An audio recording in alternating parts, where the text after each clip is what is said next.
Hello friends, welcome to our channel इतिहास हमारी नजर से। हिंदू धर्म का इतिहास बहुत प्राचीन है। हिंदू धर्म के इस चैनल में हम आपको बताएंगे कि आखिर में हिंदू धर्म का क्रमशः इतिहास क्या है। इसी तरह आज की हमारी वीडियो का विषय है महाभारत के इन स्थानों के बारे में जानकर आप उत्साहित हो जाएंगे।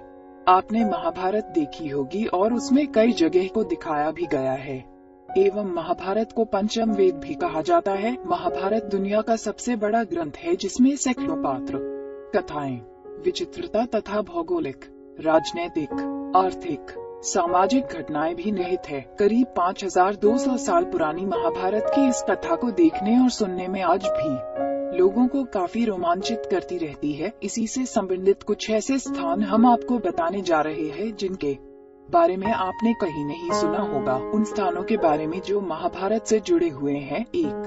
ज्योतिष तीर्थ।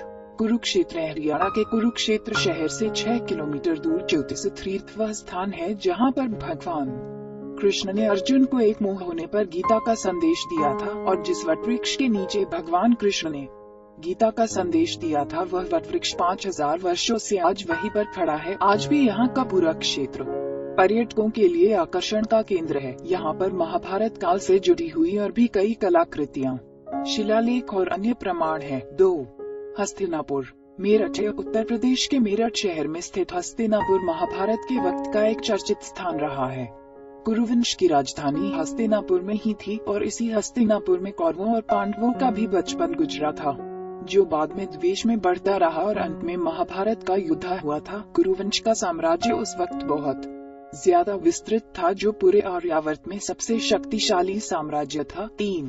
ब्रह्म सरोवर। कुरुक्षेत्र। आपको बता दे, कुरुक्षेत्र शहर के हृदय में बड़ा ब्रह्मा सरोवर पूरी दुनिया में अपने विशाल सरोवर और महाभारत के युद्ध के लिए काफी प्रसिद्ध है। ब्रह्म सरोवर के विशाल परिसर में और भी कई बड़े विशाल और प्राचीन काल के मंदिर है। यहाँ पर काफी सारी धर्मशालाएं भी है। ब्रह्म सरोवर से महाभारत की एक कथा जुड़ी हुई है जो अर्जुन द्वारा जयद्रथ से युद्ध के दौरान जब सूर्यास्त का समय निकल रहा था तब भगवान कृष्ण ने अपनी माया से सूर्य को बादलों में ढक दिया था जिससे सूर्यास्त का आभास हो। उस समय अर्जुन ने एक प्रतिज्ञा की थी कि अभिमन्यु के वध के अपराधी जयद्रथ को यदि वे सूर्यास्त से पहले नहीं मार पाए तो वे अग्नि समाधि ले लेंगे। और दुर्योधन ने जयद्रथ को अभेद व्यूह में छुपा दिया था जिसे बाहर निकालने के लिए ऐसा स्वांग रचा गया था। सच में उस दिन सूर्य ग्रहण ही था, इस कारण ऐसा प्रतीत हुआ कि सूर्यास्त हो गया हो और तभी अर्जुन समाधि लेने के लिए बढ़े। तो वैसे ही श्री कृष्ण ने अर्जुन से कहा कि अपने अस्त्र